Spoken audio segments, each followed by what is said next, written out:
the May meeting of the Behavioral Health Subcommittee of the PCCEP.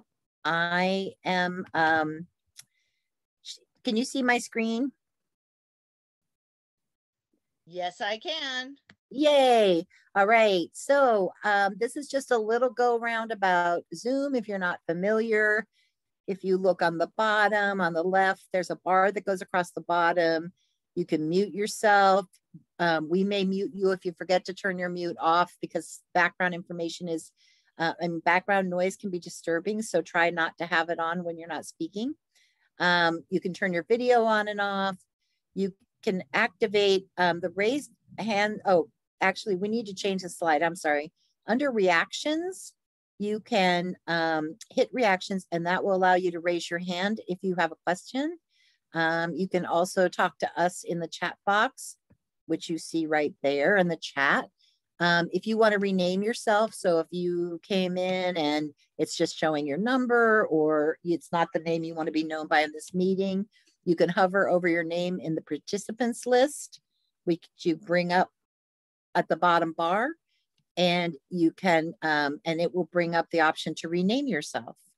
If you're here and using only the phone, there is a *6 function, which unmutes, I believe, and a *9 that mutes. So thank you very much for your attention to that. I'm going to turn it over to Yolanda. Oh, Barb, you have your hand up.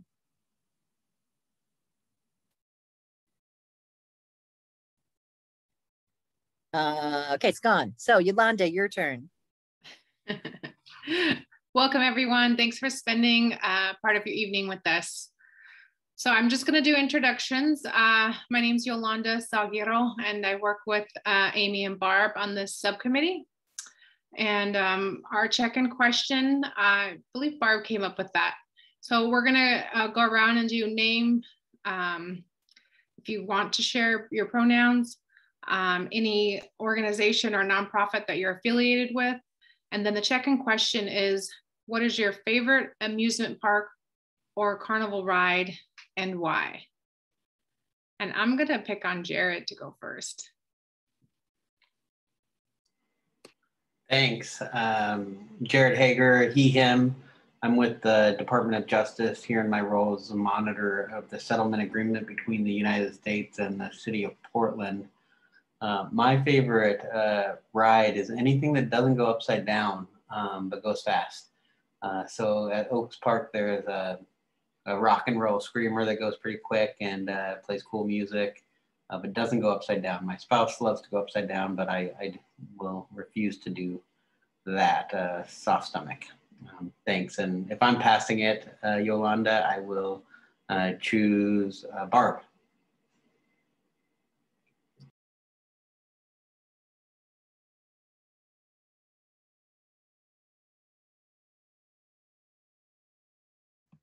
Sorry about that. I'm slow. Hey there. So I'm going to leave my video off most of the time because otherwise I freeze up. Now it's just like flashing. That's weird. Anyway, hi, my name is Barb Rainish. She, her pronouns, or my first name, that short one-syllable name. And my favorite, oh, and what brings me here is, or what I'm not affiliated with anybody, luckily. I'm a peer support specialist and a volunteer and an advocate. And far and away, my favorite rides are roller coasters since childhood. Thought I'd write a book about them one day. And so I'm gonna go to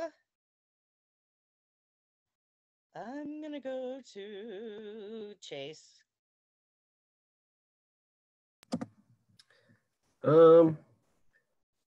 I'll say I tend to get somewhat motion sick, so I'm not super psyched about amusement parks, but I don't even know what it's called. The boat that swings back and forth.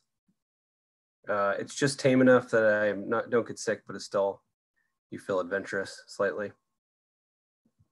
And I'm the CIT coordinator for the Portland Police Bureau. Sorry, forgot that part.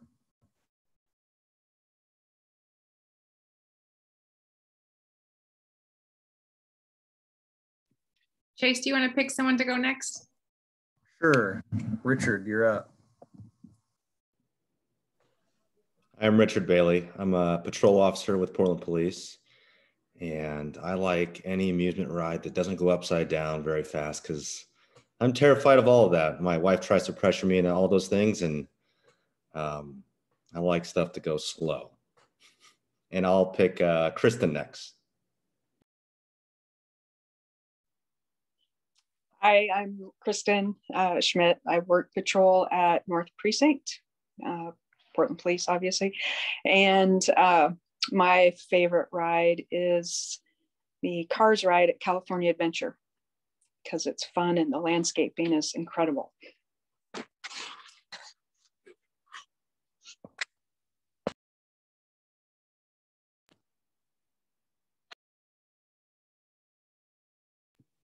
Kristen, do you want to pick somebody else? Let's see. Let me see who is Derek here.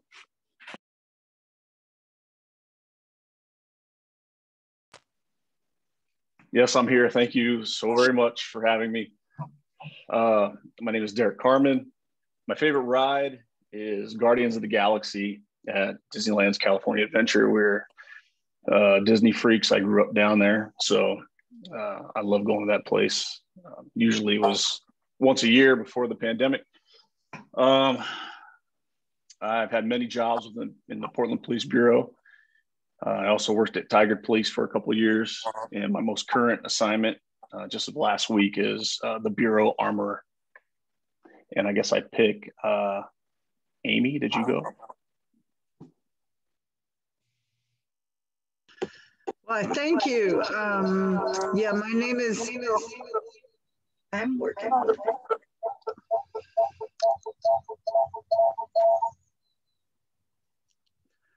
Yeah, my name is Amy Anderson. I'm the chair of the Behavioral Health Subcommittee, and ever since I was little, I like to go on super fast roller coasters, but I don't like to go upside down either.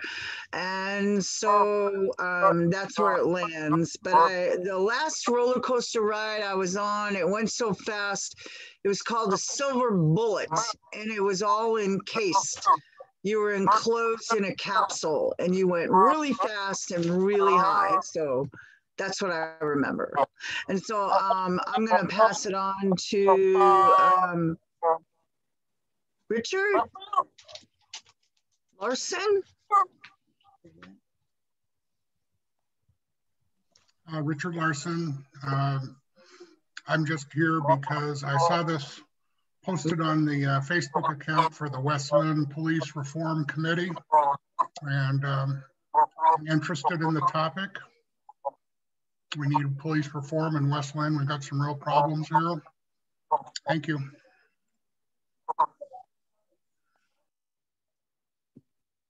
Richard, do you have a favorite ride at an amusement park? Probably go-karts. Thank you for sharing.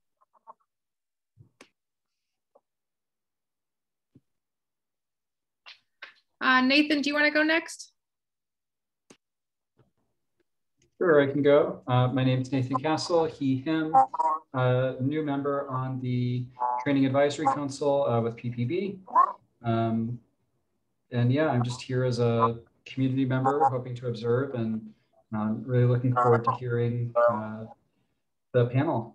In terms of favorite roller coasters, or amusement park rides, I should say, I really like any roller coaster with lots of like upside down, loops, twists, etc. I do not like big drops.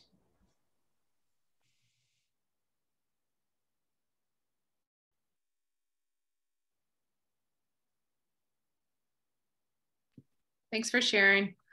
Stephen, or I'm not sure, it might be pronounced Stefan. Nope, you got it right, Stephen. I am Stephen Myro. I'm a sergeant in the Behavioral Health Unit. I supervise Chase. Let's see. I will literally ride any roller coaster there is. The scarier, the better. I like to feel like I'm going to fall out, and if it doesn't feel that way, then it's not really that interesting to me. So that's it for me.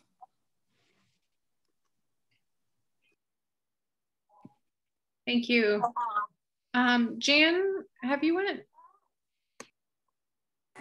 Yeah, hi, I'm Jan Friedman. I'm attorney with Disability Rights Oregon. And I guess when I think of amusement parks when I was younger, I used to love that zipper ride and just go back and back and back. Now, no way. I'll go for like a Ferris wheel, just kind of get the views and whatnot. And Yolanda, did you already go? I kind of just skipped myself. I can go. I shared my name, Yolanda Salguero. I used to work for Portland Police. I was a civilian background investigator. Then I got laid off and I went to go work for Oregon Health Science University. And I'm at Portland State University now working for the Cultural Resource Centers. And then this, I'm on the PCCEP and it's just doing it as part of my volunteer work that I do. My favorite ride, I actually thought about food first. So I thought of the chocolate and vanilla ice cream cones at Oaks Park. But if I was thinking of a ride, I used to really like the Matterhorn. So I just want to, I'm going to pick Claudia. Claudia, you want to go? Hi, everyone. My name is Claudia Claudio. I'm the project assistant for PCCEP. Thank you guys for being here. And I would probably have to say Splash Mountain. I grew up really close to Disneyland, so we would go often. But I'm not big on rides. Splash Mountain. It's probably my favorite ride and roller coaster. Judith, have you went? You can go ahead if you haven't. I haven't, thanks. My name is Judith Mowry. I go by she, her pronouns. I work with the Office of Equity and Human Rights, and I spend part of my time supporting the PCCEP with Claudia and Theo. And I loved roller coasters. I mean, like crazy. And my favorite one was at Magic Mountain in California. It's a double old wooden one, click, click, click, click, click, which I loved. I'm afraid that I actually can't really do it anymore. I have a chronic pain condition. Last time I tried to go on an amusement ride, 5 seconds into it, I was like, this was not a good idea, but I have fond memories of that roller coaster. Thank you for asking me. Angela?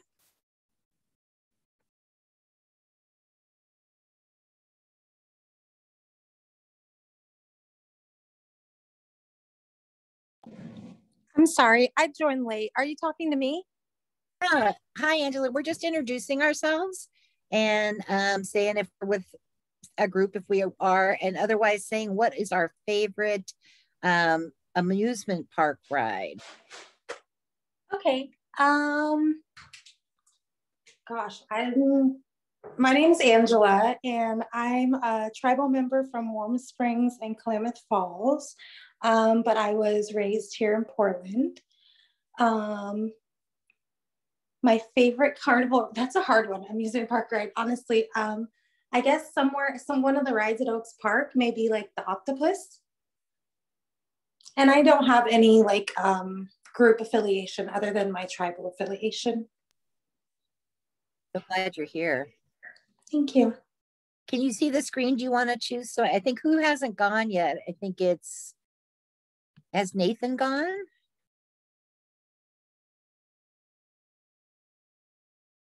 Nathan, why don't you go ahead and go? We'll get to the last one. I've gone already. I'm sorry. I'm having trouble tracking who. Did Stephen go? Maybe we've all gone. Yeah, I think everyone has went. Cool. So now next on the agenda is Barb's gonna discuss the panel.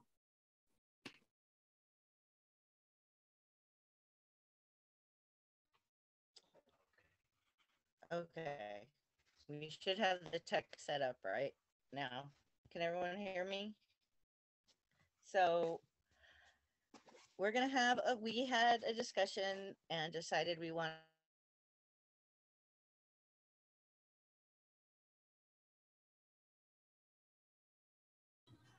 We can't hear you too well, Barb. Barb, you went out.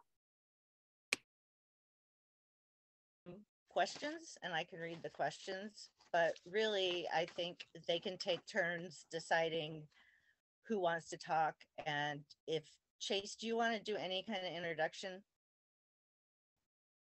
Just nod or shake your head. We can. I mean, if you want, I can't hear him. I can't more about who's. If you want to know more about who's here, then we can have them describe like where they work. But I think we got at least that out. But if you want to know how long they've been with the Bureau or things like that, we can have them go back through. Or you can just get going on the questions, whatever you guys decide. Sounds like Barb's having trouble hearing what's going on. I think that's what I heard her say. Barb fixed it though. Barb fixed it. I'm back. I have no idea what you said, Chase. But so did you say what the questions were? I didn't say what the questions were. If you want to go with the questions, you can do that, I guess. And then I was just gonna say what the questions were. So the first one was, what is your typical day like, or and then your typical week, and then how does your job affect you after you are off shift or at home, and how do you balance your life? Do you have a wellness plan? Those are basically the three questions. And since I can see Richard, do you want to kick us off? And yeah. I'm gonna have to hide my face or I'm gonna break up. Do you want to just do the first question? So what's your typical day like, and have each of them answer that, and then go to the next one? Does that sound like a decent plan? Sounds great. Or if, God forbid, they should start actually having a conversation that we, that would be fun too, amongst themselves. So the first question was, what is your typical day like? Thank you, Richard. You're welcome, Barb. Thank you. I'm the most junior officer here. I've only been with Portland for about 5.5 years now. I don't have any previous law enforcement experience. This is my first law enforcement job. I currently work in precinct, and I'm sorry, feedback. Day shift hours. So I usually start at 7 o'clock and around 5 o'clock in the afternoon, give or take, depending on if I have a report to write, etc. Really, with patrol, the day varies. It's really whatever calls are holding or wherever dispatch sends me. So typically in the morning, usually we kind of ease into things. Nothing too out of control in the morning usually, but usually, there's sometimes an unwanted person at a business when they're opening up. Usually people call in, their car was broken into the night before, usually taking a report for something like that, or their car was stolen the night before. And then as the day goes on, as it progresses, it usually gets busier and busier, especially with these warmer months coming. By the time I'm about to leave for the day, it's usually pretty busy, and it's a whole host of things could happen. But again, I work patrol, so it's wherever dispatch sends me.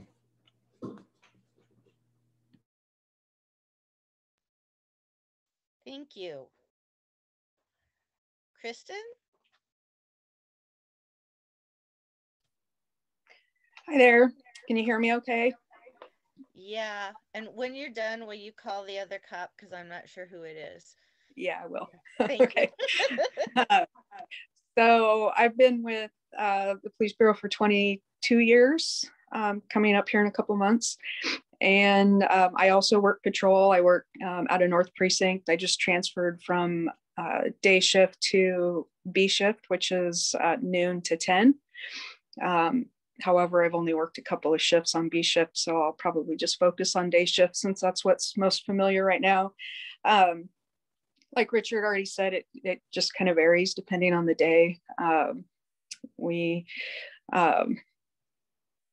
Prior to COVID and other changes that have happened recently, we used to start our day at usually at a Starbucks somewhere and visit and just have some time enjoying each other's company before things got busy. But that all changed. Now we spend most of our day in our car or one of the various contact offices. But you know, day shift is kind of a funny shift. That means some mornings we might not have anything going on until 10 or 11 o'clock, and other mornings it's the second we log on, we're going. So you know, it's just busy days, slow days, but most of them do pick up in the afternoon, and usually we're running from call to call by 2 or 3 in the afternoon and hoping to get off on time. And Derek.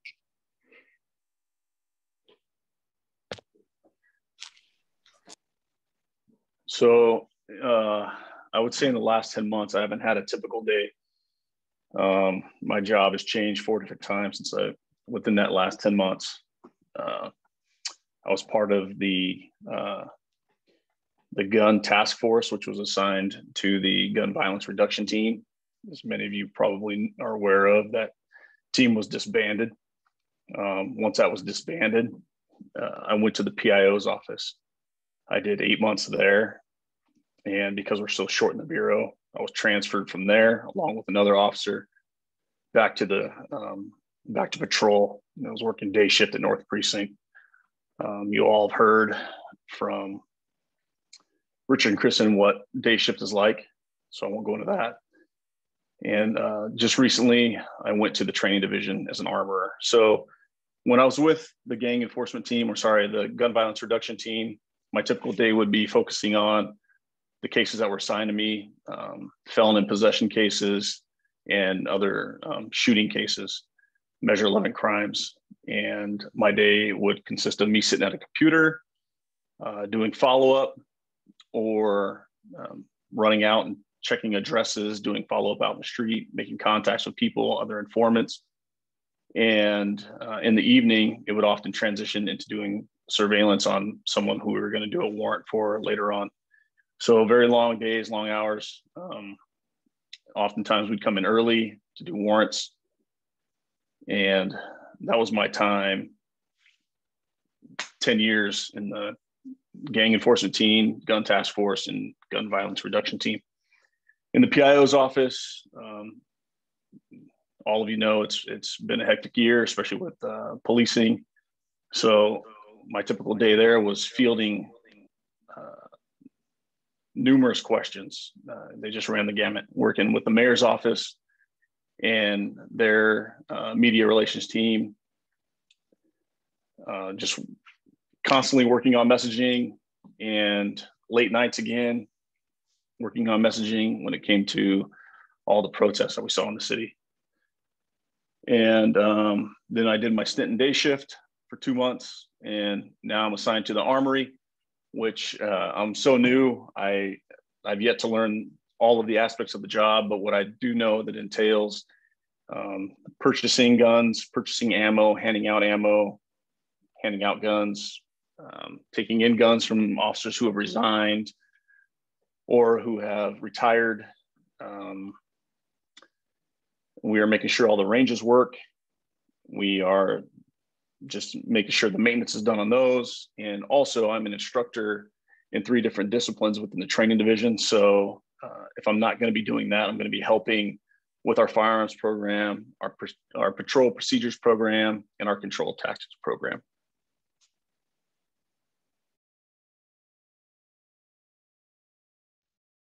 Thank you, all of you guys. We really appreciate that. I put in the chat that PIO is Public Information Officer, which kind of explains to me why you look a little familiar. And you said something about 3 different disciplines? Job titles? No. Anyway, I was going to ask you to elaborate on that, but now I can't really figure out what the question I think I did. I said within the training division, the disciplines are the things that we train officers on.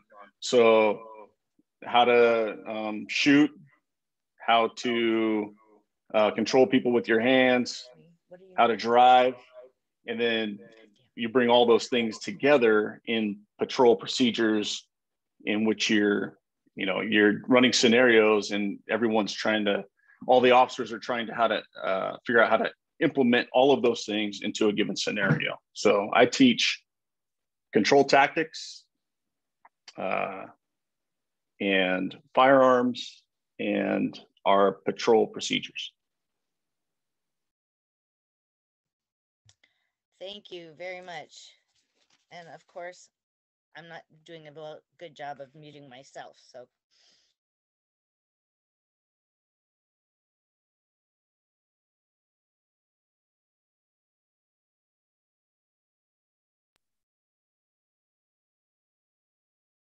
You have the next question, Barb?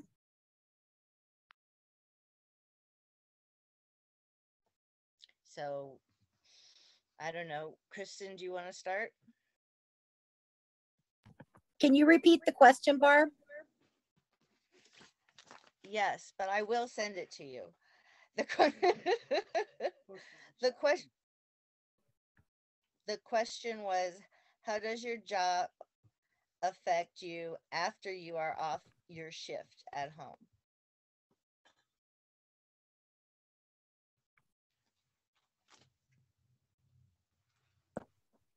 Okay, so there's a lot here with that question, and I'm gonna try to keep it positive. So I think everybody on here want the truth. Well, it's been a rough year. I think we all know that for law enforcement, and so for me, I've been working patrol my whole career, and I've noticed I'm 51 years old now, and it's kind of taken its toll on me physically, emotionally, mentally. It's a lot harder than it used to be. When I just even something as simple as just my vision, just trying to see the computer and write reports on a tiny little computer screen is a lot harder than it used to be. So it just seems like everything just takes more effort and is more exhausting. So when I get home, I'm usually pretty tired. And then of course there's the interactions with people. I love my coworkers, and I'm so thankful for them, because if it wasn't for my coworkers, I'm not sure I would still be doing this job, honestly. The interactions we have just with the general public, sometimes I come home and I'm just, there's just this overall kind of distrust that we get from people. Even just last week, I took a welfare check call on a 74-year-old man who fell in his bathroom and had been laying there for a day.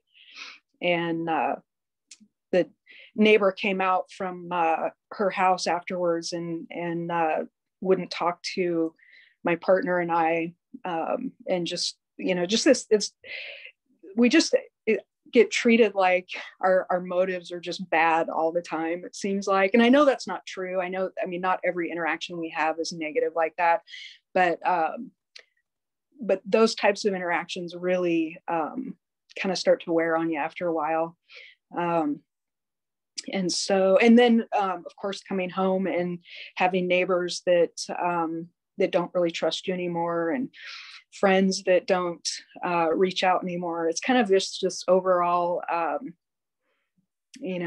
it's when I'm at work, I have my coworkers, and when I come home, I have my family, and I just don't really interact much outside of that. And then, like I said, yeah, it's harder at 51 than it was at 30. I'll tell you that. But I think I'll make it. 3 years to go. So I'll pass it off to the next person. Thank you, Kristen. I'm going to just thank you a lot. And I should have started by thanking you all. I usually write really nice things to Casey when I start the emails. So I totally should have thanked you guys ahead of time for all the service and all the, I'm going to just say it, all the shit you've been put through. So, and yeah, thank you, Kristen. I really appreciate you. Derek, do you want to go next? Yeah, sure. Again, the last year hasn't been typical. You know, coming home at the end of a shift, in any one of my jobs, it's, you know, I come home, I try to get a workout in if I'm able to. I like to do Brazilian Jiu-Jitsu when I can, but obviously the gyms have been shut down, so that's been kind of a drag. So I'll come home and I'll do some workouts, and you know, but sometimes I come home, I just want to be with my family. So I have a wife that I've been married to for almost 22 years. I have 3 beautiful girls, and I really want to just kind of spend time with them.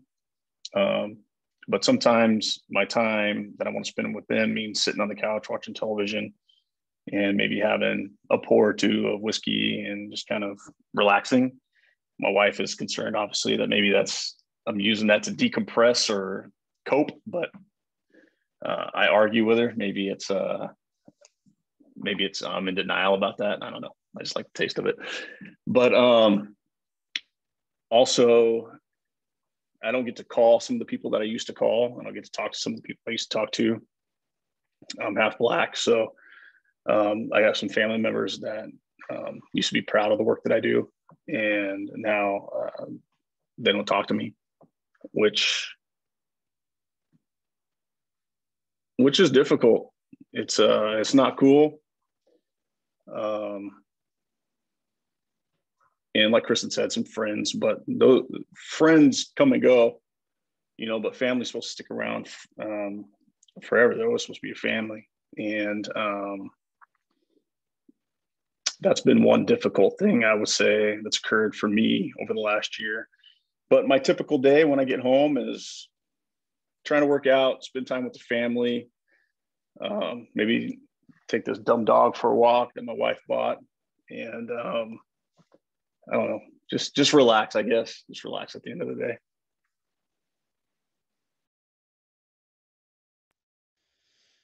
Cool beans. Thank you very much for sharing that, Derek. I really, really appreciate it. Yeah, yeah. All right, Richard. Ready, set, go. Thanks, Barb. Like Kristen and Derek have mentioned, that, you know, this last year has been very interesting, but in general, I think I'm newer to this profession. I think I love this job. I truly do. I think we have a unique opportunity to have a positive impact on people. With that though, this job has definitely negatively impacted me, which I thought it never would. I've never been so anxious in my life when I entered this profession. I came from a few years in the Army where I essentially was middle management, did a lot of training management, and I was anxious there, but this job has amplified my anxiety probably tenfold, just from a variety of reasons, from getting bounced around on shifts, you know, working afternoon shift, getting off at 2 o'clock in the morning, having to wake up the next morning to take my, you know, 5-year-old daughter to kindergarten at 8 o'clock in the morning, you know, pre-COVID. This job definitely, it takes a toll on your family. My daughter always wonders why I'm always at work, and I can't, you know, I have to work a certain shift. I have to work certain hours. I'm not privy to having the weekends off. I'm not privy to work a normal shift like a vast majority of the population. I don't really have time to connect with a lot of my friends that work normal jobs, which kind of reinforces maybe an echo chamber of my peers and colleagues and their frustrations, which is not healthy. It's healthy to have a diversity with your friends, with your family, so on and so forth. So I try to be proactive as far as who I hang out with that are not cops, not law enforcement, that are just regular folks. But yes, this job has definitely played it's been tough on me.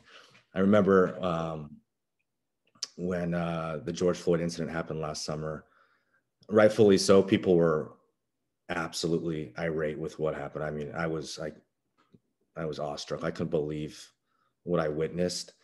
And I came home one evening. My wife, we view the world very differently. And we had some tough discussions the first couple months post George Floyd. Her sister, my wife, she's Hispanic and Filipino. My sister-in-law, she's half Black and Hispanic. And for the longest time, they really questioned why I still stayed in this profession, why I would continue to do what I do day in and day out. And I just try to empathize with them, rightfully so, what they see in social media, on the news, just plastered everywhere is cops are out there killing people, doing these horrendous things. When in reality, I know what I do every day and what my colleagues and peers do every day is they're just trying to make a difference. That might sound cliche, but truly we're out there to try to impact the community in a positive way. The last thing we want to do is be involved in something horrendous and horrific, potentially, at the very minimum, be questioned by supervisors and internal affairs about why we did certain things. And obviously the worst case scenarios, go to prison. That's the last thing we want to do. But like Derek said, relationships even close around me have start to dwindle down quite a bit just because of what's happening in the media. So I had to be very proactive about my mental health and what I do. And but I'm still thankful that I'm in this profession. Thank you. Thank you. I really appreciate what y'all have shared and how you guys have shared it. It's, we could tell it's from the heart. And I really appreciate it for sure. So the next question, Amy, did you say you wanted to say something? Okay, Amy wants to say something.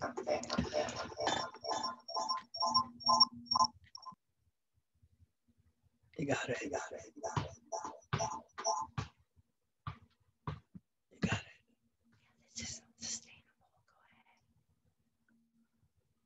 Okay. I wanted to let everybody in the room know the reason why we all decided we wanted to get together and have a panel like this is we're all feeling that everybody out there is feeling the brunt of COVID and feeling the brunt of the pain of everything going on.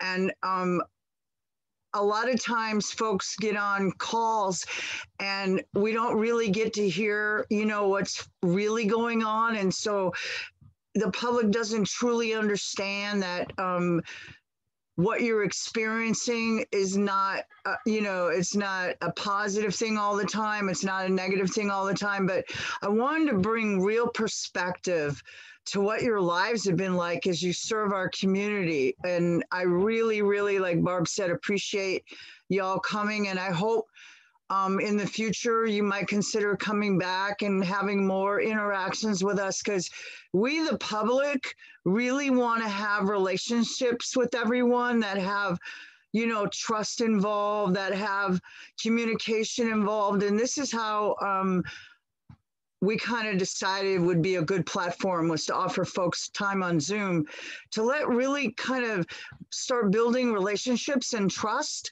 so we can have a better community again and go back to maybe a little, richer conversation instead of all the negative conversation. So I just want to give you all a little insight on what we're all feeling anyways, that we kind of wanted to just connect with you on a human level, knowing that you guys are probably suffering too, and, give you kudos for going out there every day, because I know it's hard. I know it. So thank you. And that's what I wanted to say.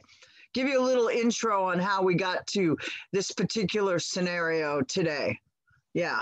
Amy, you need to turn everything off now. I'm going to.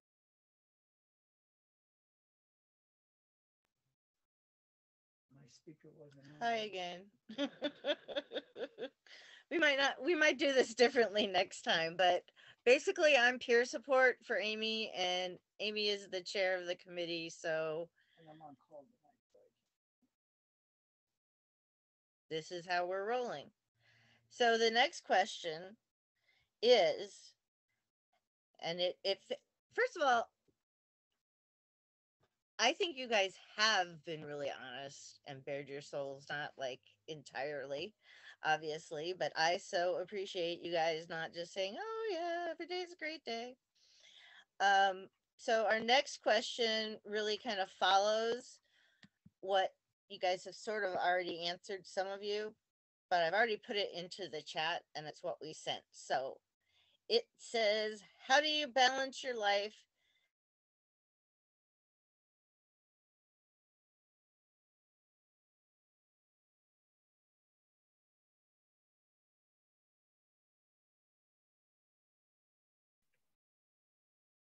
We can't hear you, Barb.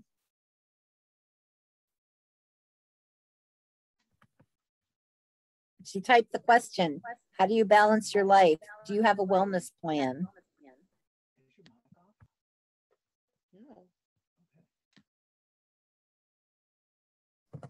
Derek, do you want to start this Derek, one? can you start? Yeah, sorry. We're on the same page, You owe Barb. me a Coke, Chase. Yeah, I can start. Let me look at this question. Sorry. You cannot start too. I can start. It's no problem. Okay. How do you balance your life? Do you have a wellness plan? Yeah, you're right. I touched on this already. Maybe can we mute that? Because I'm getting feedback. It's weird. Sorry. Thank you. Yeah, I already talked about it. You know, a little jiu-jitsu after work. There's nothing, man, that is the best workout ever because you truly can leave the outside world just behind. You focus on nothing more than your breathing and your body movement and the person you're, I'd say, competing with or training with, their body movement. You're just in the moment. So you have that mental aspect of it, and you have the cardio and the physical, all of it. It's a great combined workout. So I like to do that as much as I possibly can. As a matter of fact, you know, when COVID first started and you couldn't go, you know, I didn't do much for working out. And then when I was able to go back to the gym, after my first hour workout, I was like emotional on a level. It was very, very, I never experienced that before. It was interesting. But anyway, so I like to do that when I can. You know, again, it's not, having whiskey a couple times a week is probably not the great wellness plan, but I enjoy the taste of it. I don't like to be intoxicated, but I'm a collector and I like to enjoy it, but that can cause some other issues. Again, like I mentioned with the wife, she doesn't like it that much. So I try to limit that and mostly just spending my time with my family. That is, there's no more, I mean, my immediate family, my daughters and my wife. I have my mom and my brother and my sister, two sisters that live, like I could walk to their house in 5 minutes. And I haven't seen my mom since last Mother's Day. So being able to focus on the family that's here in this home is the biggest wellness that I could take advantage of. You know, but I do have teenage daughters, so sometimes it drives me to whiskey.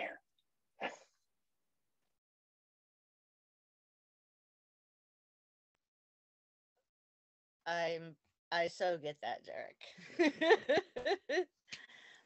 And I appreciate people saying, you know, like how old their kids are and they have kids and you have kids behind you. So anyway, thank you so much. Richard, you are next, please. I just try to emulate Derek, actually. We live very similar lives. In a sense, I also am a huge fan of Brazilian Jiu-Jitsu. COVID put a huge damper on it. and we're kind of taking proactive measures, or we've slowed things down. But like Derek said, it's a very unique thing, and I can't really describe it the best, but I enjoy doing that. That's a huge outlet for me. I have a 6-year-old daughter. I do dread the future when she becomes a teenager, but as of right now, she's great. She was on Zoom when I first started because she wanted to ride her bike, and I was just outside doing that with her. So I enjoy spending time with her, with my wife. We just got back from the beach this last weekend, just really connecting with them, because sometimes during the week I can be almost a shell of myself. So I try to be very proactive as far as not working a lot and spending time with family. I've also come to the realization that like my mental health is very fragile. So, and COVID's kind of amplified that. I started meditating this year. I'm not very good at it. I get very distracted, but I guess that's kind of part of the process, is to let the thoughts pass. I started meditating. I started just focusing more on my health, my physical health, because I realized that affected my mental health. But yeah, to spend time with family and enjoy my daughter while she's young and not yet a teenager. Thank you.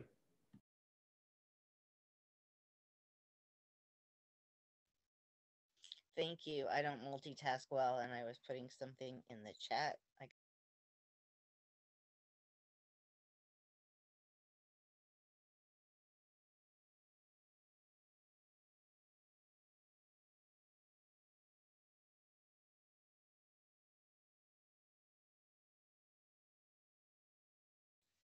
I'm sorry. I thought my microphone was on. Anyway, Kristen, and thank you so much. Kristen, so, oh, good. It sounds like maybe I need to start doing jujitsu. Guess I'm the only one here not doing it. I don't have much of a wellness program right now. I should have. I actually feel like I'm kind of the unhealthiest I've ever been in my life. So anyway, it's something that's on my mind a lot. Again, as I've kind of gotten older, things, I feel things a lot more than I used to. And we have a wellness plan or program at work, but that hasn't been super effective for me for some reason. But anyway, it's something I'm working on. And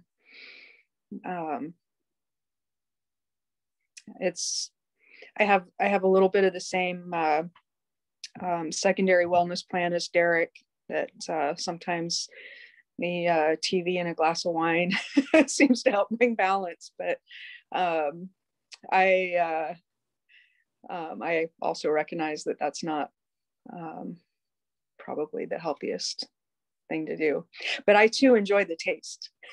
So anyway, like I said, I'm rambling because I don't really have an excuse for why I'm not working out, other than I'm just sore all the time. And but it's something I hope will be a part of my future here soon.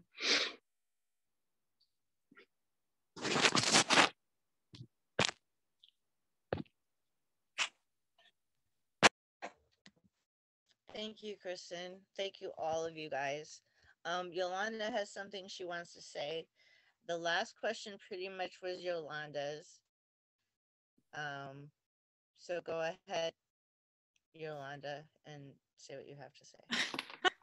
Me and Barb were just chatting back and forth. I didn't have much to say other than I understand the working out challenges, and when I work downtown at PSU, and so commuting out here to Gresham where I live is challenging during traffic time. I work a pretty normal shift, 8:30 to 5, and I do CrossFit 4 to 5 times a week. And there's a jiu-jitsu place right in the same like shopping center. And I noticed with COVID, we kind of didn't shut down right away like everybody else did. And then when we had to shut down, our coach let us check out the equipment. And so we checked out the equipment and we worked out in our garages. And I noticed that I took a hell of a lot of breaks in my garage when I was working out by myself. So there was a significant difference. So working out with other people helps me be motivated. And CrossFit is one of those activities that there are a lot of young people that do it. And so I definitely try to keep up with the 20-something-year-olds. And it's nice. It's just nice to be, have healthy competitiveness. So that's how I was going to contribute. One of the questions that we talked about earlier, we went over them with Chase, and so we decided not to ask it. So Barb, we're not going to ask that question. Right. Why are you telling me? I told you.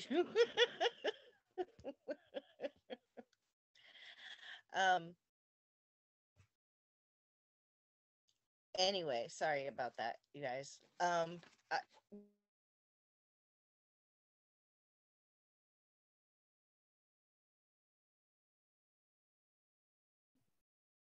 think you're frozen, Barb.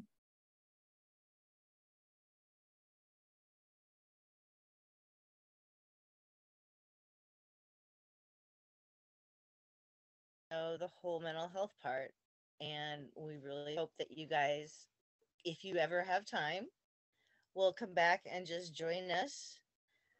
And you know, we might do this again sometime and invite you guys back. But you are so welcome to come join us. And I'm gonna freeze up. Anyway, so what is the script? We have a script here, but I can't read it, of course. So I'm not doing it. Sorry.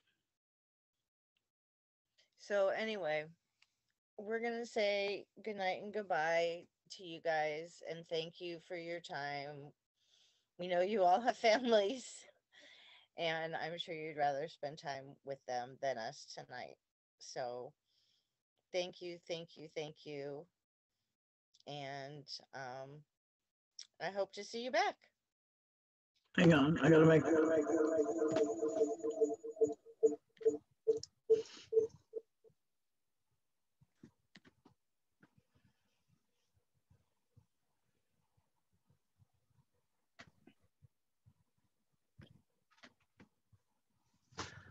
You want to talk about what's going to happen next? I put some information in chat about this incredible website called mindvalley.com. They're free, all kinds of different lessons on how to bring balance into your life, or, you know, take time out with a small meditation. I've also found there's some folks that do meditation every day at 9 o'clock, and it's free. And so if anyone wants a text for that, I can send it out. But I really would, you know, like you all to just share your resources of things you do with all of us. So maybe some of us can try out things we haven't done before, and we can share with you some of the things we're working on to help our, well, at least my mental health and everything. So thank you all. We want to give everyone space to go be with their families. You're welcome to stay if you want to stay, but we just didn't want you inundated with questions that really didn't pertain to tonight's conversation. So that's why we set it up this way. Hey, I could stay until 8. That's what Chase asked me to do. I'm not limited to any questions. Of course, anyway, you guys just say you don't get this opportunity very often. And of course, in our job, we talk to about 5% of the population 90% of the time. So I'm available.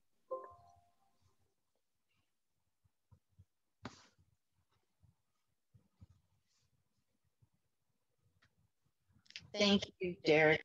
I really appreciate that. So we're going to move on and do public comment.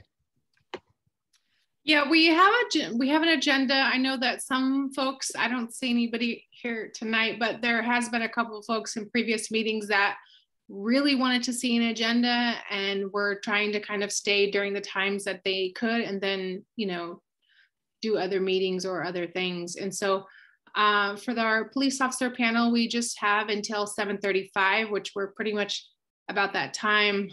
We just wanted to thank the officers that took time out of their schedule and just, you know, have them spend time with their family. But us as PCCEP members, we're happy to stay here. We always allow public comment. And then after that, we wanted to, Judith or Claudia will do a poll and see for our meeting time for the rest of the summer, like what works best for people. Right now we're meeting at 6:30, but we're not opposed to starting at 6 for folks to come on earlier, especially as the weather gets nicer. But we're gonna go with whatever works for most people who can attend. So can I just, for clarity, it sounds like we were just about to have public comment and that we have some things coming in from in the chat, and if you all are interested in staying, is that what we're going to do next? Yeah, we're going to do public comment. Yes, public comment is next. And Yolanda was going to facilitate it, correct? Yeah, I could just start reading the stuff in the chat. Okay, I haven't had a chance to do that. There we go.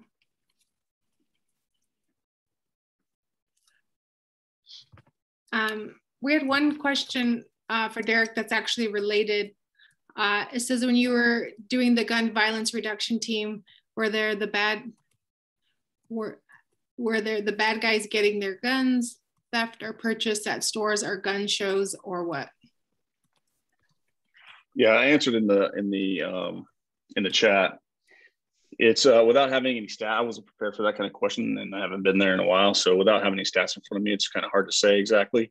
But anecdotally, a lot of the guns that we got were stolen. Some of those guns were purchased, like a straw purchase, is when someone who can't have one legally has a friend, a girlfriend, or someone else in their life that can purchase one for them, or they find a stranger to do it. So that's typically what a lot of the guns recovered. That's how people got them. Thank you. Jake asked a question, and then Judith already replied as well. So for tonight, again, it was just the police officer panel.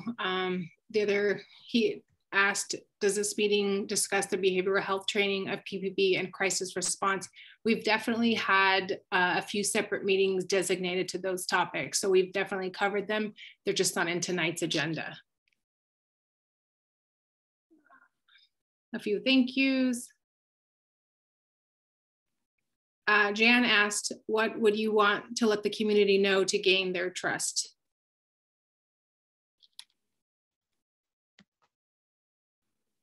Oh, okay, catching up here. The way we set this up, you can have public comment about anything, but we asked the officers specific things and told them that was all they were going to need to answer. I think that's it. No, I see. Again, actually, I'm sure. And Jan will take that question down and maybe ask it another time. And also, yeah. So on the agenda, it says we're going to take public comment for a little bit. And I don't know what anyway. And Barb, it's up to the meeting, so we'll do whatever you guys want. It sounds like the officers are willing to stay if have some questions, but we also don't want to hijack the meeting. So if you want, we can all take off, and you guys can continue with public comment, or we can hang out and answer questions. We want to do what's best for you all. Who are you asking? Barb, do a thumbs up or thumbs down? So it sounds like, can we try another question, see how that goes? There's a question about, you mentioned you deal with the same 5% of people 90% of the time, and who makes up the 5%? And I'm going to let Jan's question just settle with you all a little, and if somebody has a way they want to answer that, you're welcome to, but that's a deeper question, asking what you want us to know to gain trust. So Trudy asked about the 5% of the people 90% of the time. I can't remember who said. Yeah, I said that. It's just a phrase that's been thrown out there quite a bit. And what I mean by that is we don't get to, we're so busy in police work that we're running to calls of persons in crisis or people involved in criminal activity. So when you're spending a majority of your time dealing with that and trying to help people in crisis or trying to solve crime or prevent crime, you don't get a lot of opportunity to deal with a majority of the public who just want to ask questions and have dialogue and get to know you, and you get to know them. That true community policing model that Chief Lavelle is trying to implement or would like to implement. So that's what I meant by that comment.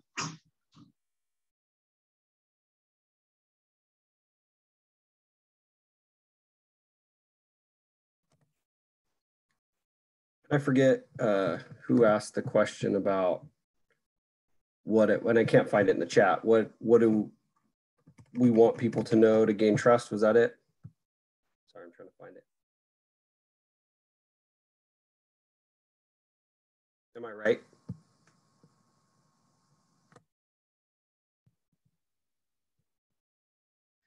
That is what I heard. Okay. Well, I'll answer that question, even if I just made it up myself. I think it was asked somewhere. For me, obviously, that's a big question, and I don't think there's a simple answer. I think what I always try to emphasize to people as we talk, even if we have disagreements, even if people, don't like police for whatever reason, for bad interactions or what they see on TV or things they see that happen locally or nationally, I always just try to emphasize, and it's been said here tonight, I think probably every one of our officers that came, that, we're in a profession where we sacrifice a lot to help people. And I'm not saying that to make us sound awesome, but the people that are in this profession do it because they care and because they want to help people and they want to make the world better and want to make our community better. And we truly have the same goal as, most citizens, which is to live in a peaceful, happy place. No officer goes out wanting to hurt somebody. No officer I've met or I work with at the Portland Police Bureau, for sure. We go out genuinely wanting to help people, and it's an awful day when you have to hurt someone or use force. It's not good.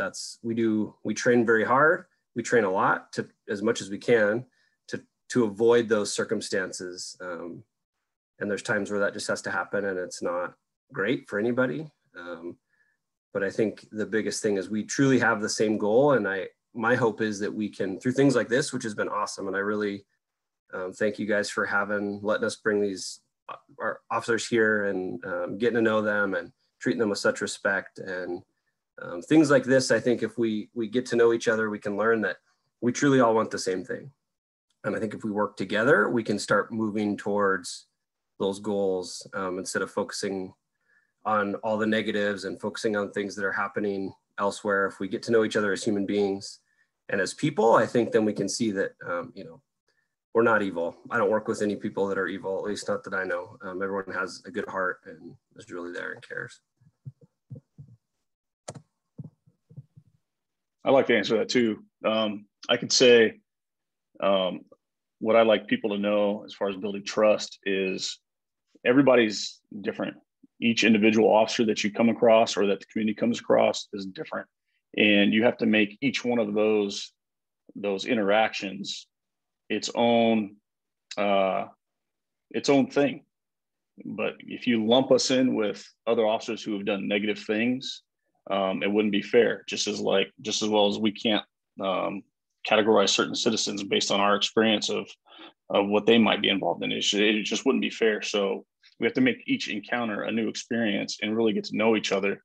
And that's how you build trust. If I betray that trust on a traffic stop or, in some kind of mere conversation stop on the street, that's different. And the way you can get trust and accountability is, making complaints, even making accommodations. And instead of officers, when they're driving down the street, instead of getting flipped off by the community, maybe, that doesn't happen all the time. It happens a couple times a shift for each officer, I guarantee you. That doesn't build trust. That doesn't build anything. So, I think recognizing that the people that wear that uniform and display that badge are human beings, and they're fallible, and they make mistakes, just like doctors, just like teachers, just like reporters, all kinds of people. So we just got to make these interactions one-offs and build individual relationships. That's how you build trust.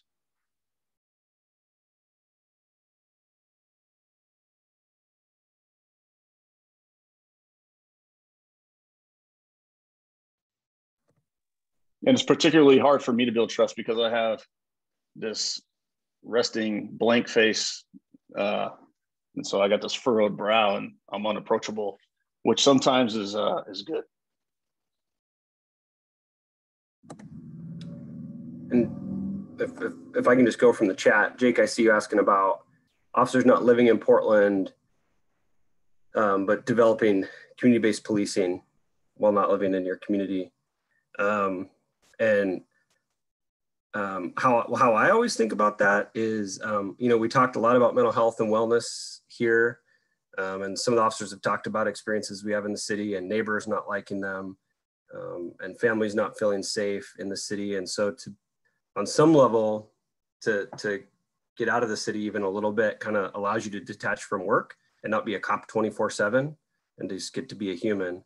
But for me personally, I don't have to live in a neighborhood or a city to care about it and to want it to succeed and to want it to be a safe and awesome place for everyone that lives there. Just as a human being, other human beings live in the city of Portland, and I care that they have a safe city and that they feel, valued and safe and protected by the police bureau. And that's my goal. And again, everyone I work with, I can't say enough how awesome the people are we work with and we get to work with at Portland Police Bureau. So that's kind of my thought there. Just because we don't necessarily live in the city doesn't mean we don't care and can't really work to build trust and community. I agree with Chase 100%. You talk about community, Jake. I think it's humankind. I don't have to live in Portland to serve the people of Portland. I used to live in Portland, and I moved away from Portland for many reasons. One was because it was getting to the point where it was not very affordable for what I wanted. So I lived there, and I moved away, but I still serve the people because I can recognize all of our similarities, and at the same time, I can recognize all of our differences, which makes me have a lot of respect for my brother and sister. I know I'm not supposed to talk. I'm the sergeant. I'm supposed to let the officers do all the talking. But along that note, I didn't really give much of a background. I've just been kind of listening, but I've been a police officer in the city of Portland for just a little bit shy of Kristen. She's got me in seniority, but a little over 20 years. And during that time, policing has changed dramatically. And the police bureau has changed dramatically, and the community has changed dramatically that we serve. And I could say the one thing that, as a young officer working out of the now defunct Southeast Precinct, which was closed, over a decade ago, there was a thing up on the wall from, I believe it was Chief Foxworth who put it up there. And it talked about, you know, the police are the community and the community are the police. And I'm probably getting that exact quote incorrect. But in my time working at Southeast, I worked in our neighborhood response team, and it became so obvious to me, like when we talk about community policing, you have to remember there's two words there. There's the community and there's the police. And true community policing only works when the community and the police work together. And, you know, I know that the folks that I live with and everybody here, or work with and everybody here, you know, I came to the city of Portland, and I know these folks did, because we wanted to work for a big city. And we wanted to, a big thing that has always been huge within the police bureau is taking ownership for the area that you're patrolling and getting to know the folks in your neighborhood, getting to know the communities and the businesses and all that stuff. And it gets tougher and tougher with the less police officers that we have right now, because our time is spent doing other, you know, going to those calls for service, call to call to call. We don't have that free time to be able to engage with the community like we would want to. And so it does make, you know, Jake, you have a great question, because that's what we want, is we want community policing. And I think, like Chase and Derek had said, and, you know, you are correct. I don't know if the stat is correct, if it's 82%, but I ain't gonna argue that. I think it's probably pretty close to that. But every cop that I've ever worked with is so invested in the community that they work in, that it does become, like, I've spent more time in the city of Portland over the last 20 years than I've spent in the town that I live in. So Portland is my community. Anyway, I droned on for too long there. My apologies. No, we appreciate you speaking. Thank you, Stephen. We also want to be cognizant of time. So before we close out the public comment, do we have any more comments before I give it back to Barb to do the closing? Looks like Nathan has his hand up. Go ahead. Yeah, sorry, maybe I should have written it down, but I just wanted to get it in. I'm curious, I walk around quite a lot, actually, and I see there's a lot of graffiti, and unfortunately I've been seeing a lot of hateful anti-police messages, and I'm curious, I know you had mentioned people flipping you off, and this is actually pretty related to the core panel, but I'm curious, does seeing graffiti, does that affect you at all, or is it not an issue? And when you're dealing with protesters and people flipping you off, shouting hateful things, is that an issue in terms of your wellness?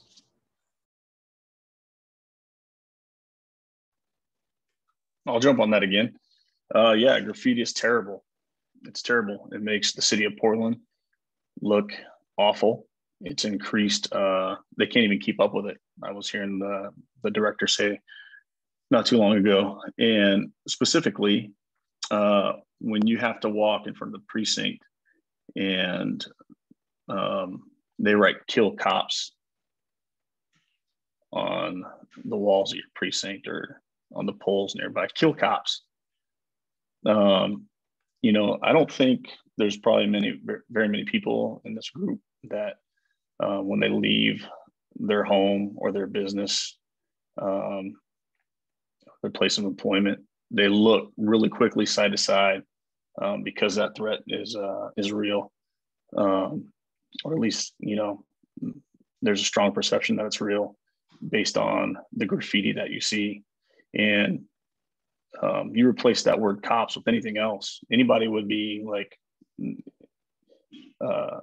everybody would be frustrated by that. It said anything else, kill so-and-so, kill this group of people, kill that group of people, people would be up in arms. But "kill cops" seems to be okay. And it's left up there by the city and the person who is in charge of making that go away. I know there's a lot of graffiti, but it seems like you could focus on that a little bit if you cared about your employees and their mental health, but it stays up. And yeah, I think that's frustrating to look at. I think it's terrible. It's terrible. You talk about building trust. You know, I think that starts to weaken people when the community that you want to go out and serve is allowing these hateful messages to go on and continue.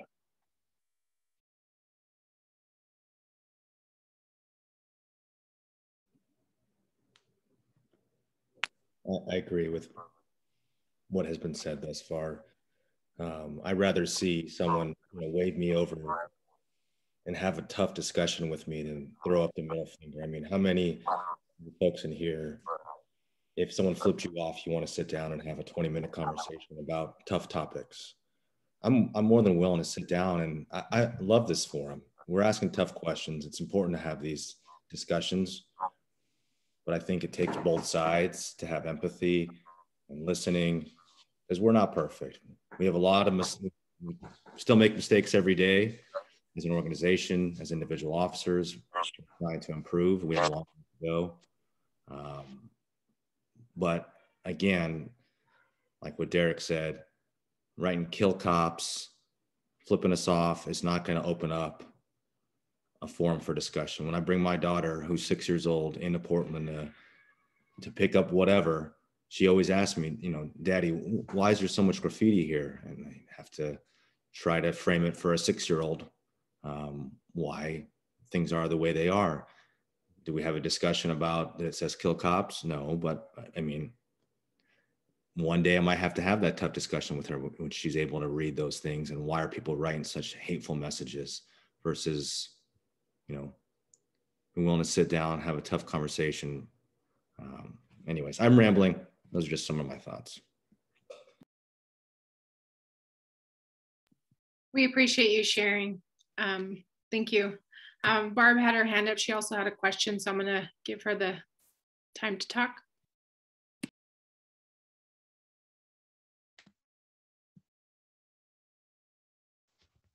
Okay, we'll see how long you guys can hear me.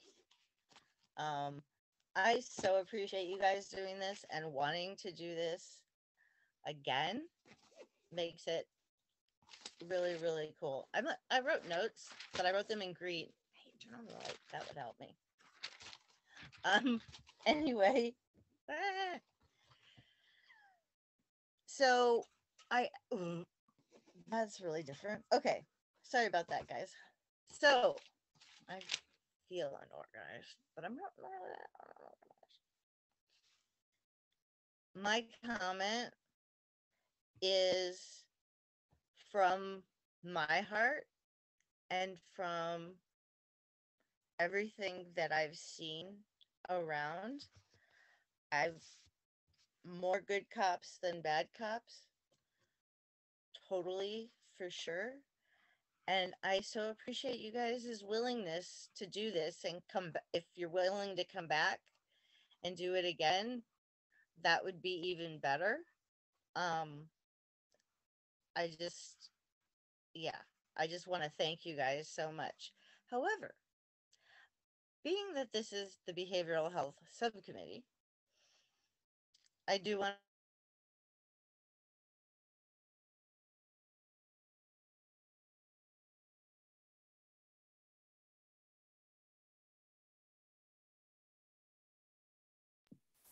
Barbie froze again.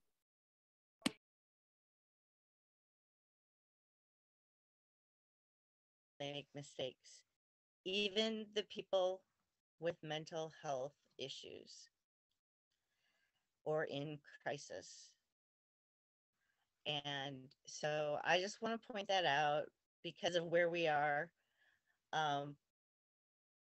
That was basically my statement. So we're going to move on in the agenda. And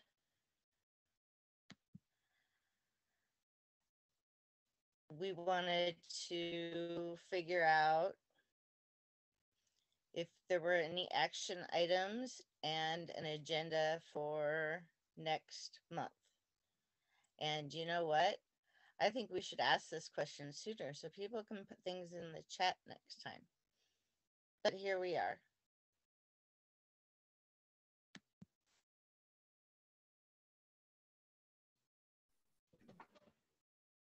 Is it time for the poll?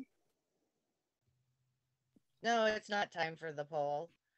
Does anybody have their hand up? Because I can't see the whole thing. Okay. So, I know.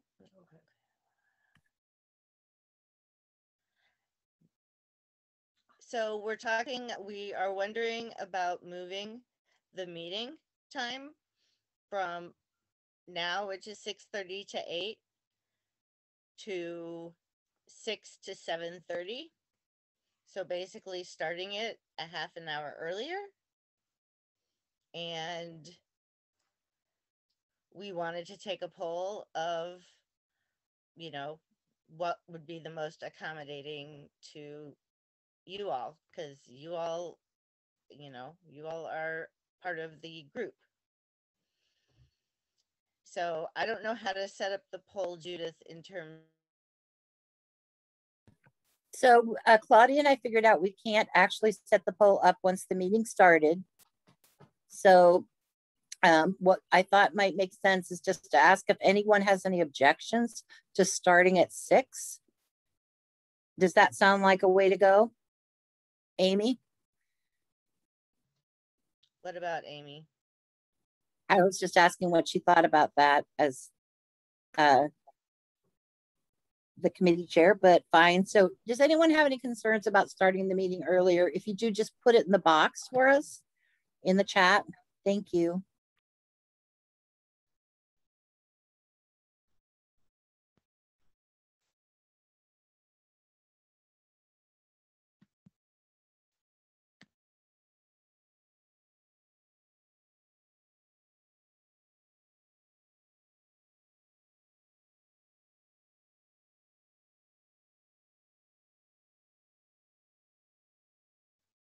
Well, given that nobody has spoken up, or to the best of my knowledge, written anything into the chat, we're going to change the time of this meeting to 6 to 7:30.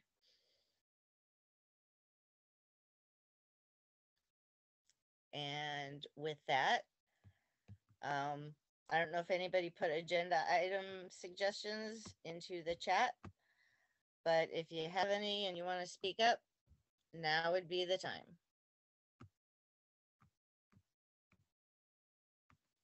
Well, I'd like them to come back and bring their own questions that they'd like to talk about. Yeah, and if folks think of some later after tonight, you're welcome to email any of us or our PCCEP admin folks as well.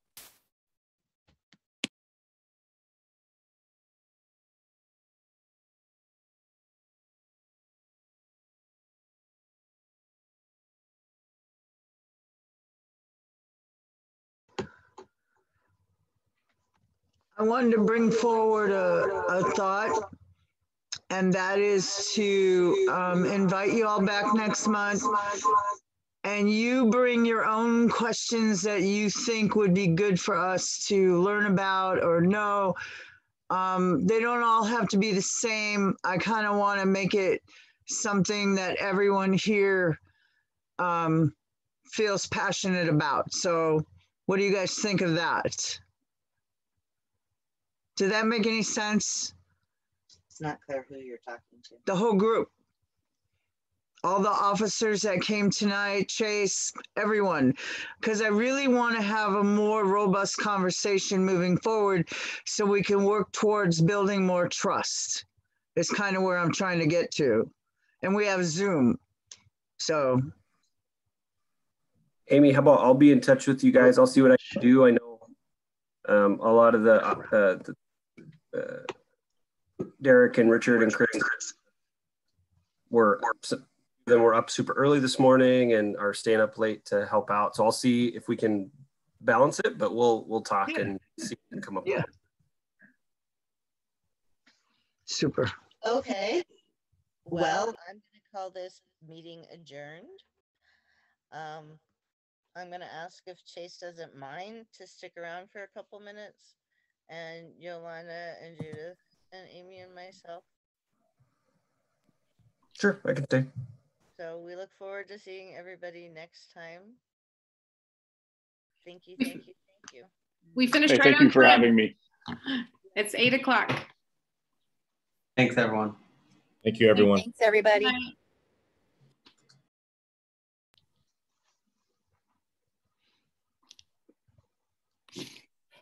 Oh my gosh, send them away. Hey, y'all. Can you hear me? Yes. Okay, cool. This has been such a disaster with